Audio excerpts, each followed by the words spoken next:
John, thanks for joining me here. It's great to have you in the office and face to face. No worries, Peter. We've met each other over the number of years and I've been pretty impressed with your organisation and the work and support you've given to your clients. So I can certainly recommend these guys, Icon Conveyancing, to anybody who'd want to use them.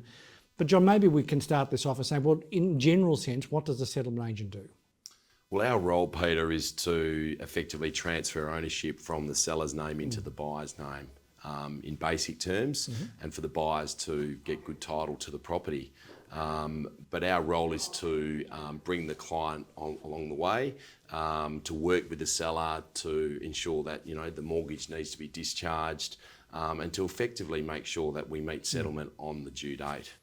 We are dealing with a contract of sale, and clearly there are penalties if there are delays. So, well, let's go into that. What are the typical things that would cause a penalty to be applied, and when does it apply? So settlement due for today, for example, if it's not ready, if the seller's not ready, the buyer typically can start charging penalty interest 3 business days after settlement. So generally what would happen is if there's a delay in settlement, the buyer or the seller would issue notice saying that you're not ready to settle.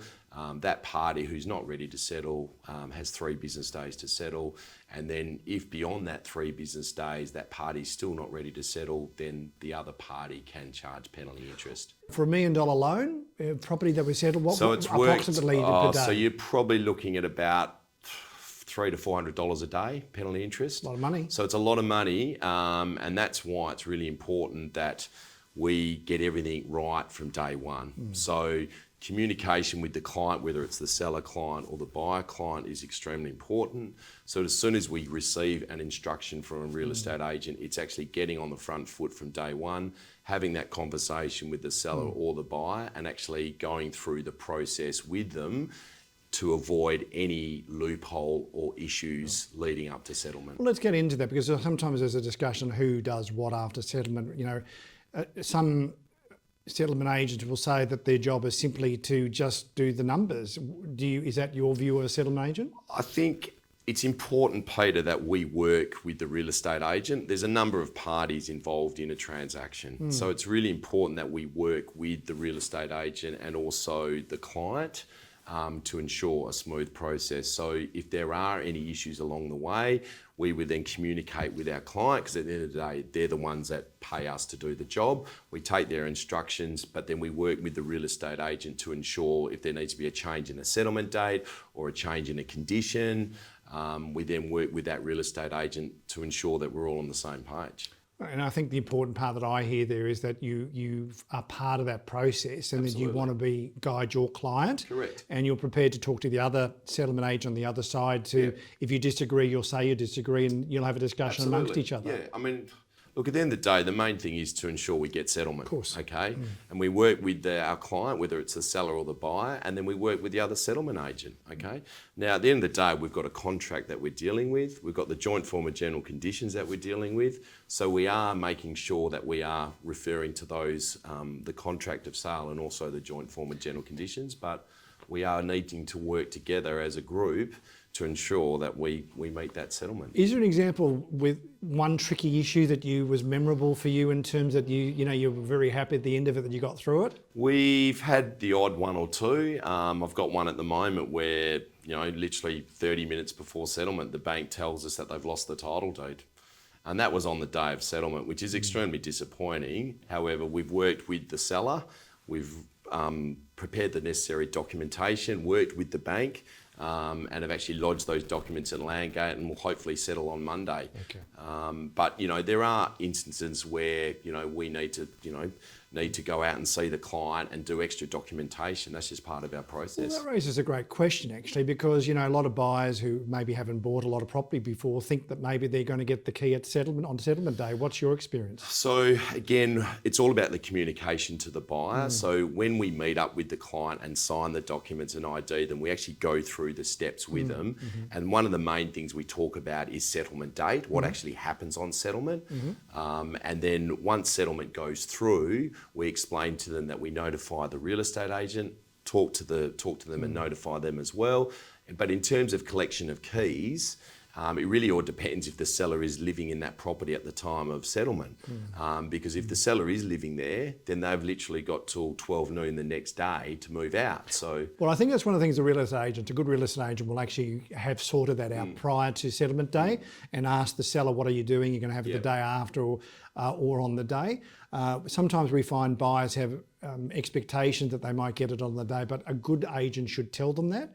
And in many ways, adding a little bit of what I do is we talk about perhaps having a day grace and not expecting to do it on the day, in case in maybe 20 to 30% of cases where settlement doesn't happen on the day, they've got no moving issues. we generally tell the clients, the buyer that is, that they probably should organise the removalist the next day. Having a removalist on the day of settlement is fraught with danger. Most of our settlements happen around about lunchtime, especially now with PEXA and the involvement with PEXA. It's a very smooth process on the day of settlement. However, there can be glitches at times, and that could delay settlement later in the afternoon. So ideally, we tell the buyer, really, you should organise your removalist for the next day. Okay, now with your representing a seller's hat on, I think I know the answer to this already, but I'm going to ask it about moving into before settlement. Possession prior. That's it. Look, yes, I don't think it's a great idea. A lot of people say, well, why can't I? Well, I think for a seller, you want to ensure that settlement's gone through. If a buyer takes possession, generally they would sign a document, a possession prior form, and they would waive all their rights and claims against that seller. So effectively, if they take possession, and then they find out there's something wrong with the property, generally they can't turn around and tell the seller, look, you need to fix this. But it is fraught with danger, and I don't think it's a great idea that the seller should give possession. I mean, at the end of the day, it's a fairly major asset. It is. And giving the keys to someone before settlement goes through isn't such a great idea. I thought you'd say that. The only times I would recommend it if someone's got their furniture in a truck, they've got nowhere else to go. There are exceptional circumstances where we all might agree to do that, but it's not preferable. Would you agree? I would totally agree with that. Right. And we do see that from time to time, especially if there's a domino effect. When I say domino, there's 3 or 4 settlements all lined up, and one of the settlements in the middle, for whatever reason, hasn't gone through. I've had that happen. Then we work around that, but it's it's definitely something that we recommend against. What a lot of people don't realise is the amount of forms that have to be signed through you, one of them being the land transfer document. In terms of an overseas seller, someone's sold a property, they've gone overseas, any recommendations? Because what are the requirements of signing that form? So with regards to PEXA these days, we don't necessarily need a transfer of land signed these days, okay? However, we at Icon, we actually get everyone to sign a transfer of land. For a seller, it's more important that we actually get them to sign a transfer of land, especially if they're overseas, because if for whatever reason that settlement can't settle in PEXA and it refers back to a paper settlement, then it's good to actually have a backup transfer of land on your file. And that's got to be done in person, doesn't it? It needs to be done in person. However, if that seller is overseas, they do need to visit a consulate office and be formally ID, because the process now is that they need to be identified by a consulate officer when they're overseas, and they need their documents witnessed by a consular officer overseas as well. Good advice. Okay. Good advice. So if a seller is about to go overseas, what we can do is actually ID them before they go overseas, even get them to sign certain documents before they head overseas, because they could be in a place where the consular office is, 400 kilometres away, and it's very, very difficult to get to. COVID days, a lot of the consular offices were closed. So it was very difficult. In those situations, we would refer back to the old overseas witnessing of documents, like a lawyer or a doctor, one of those persons who would then witness those documents.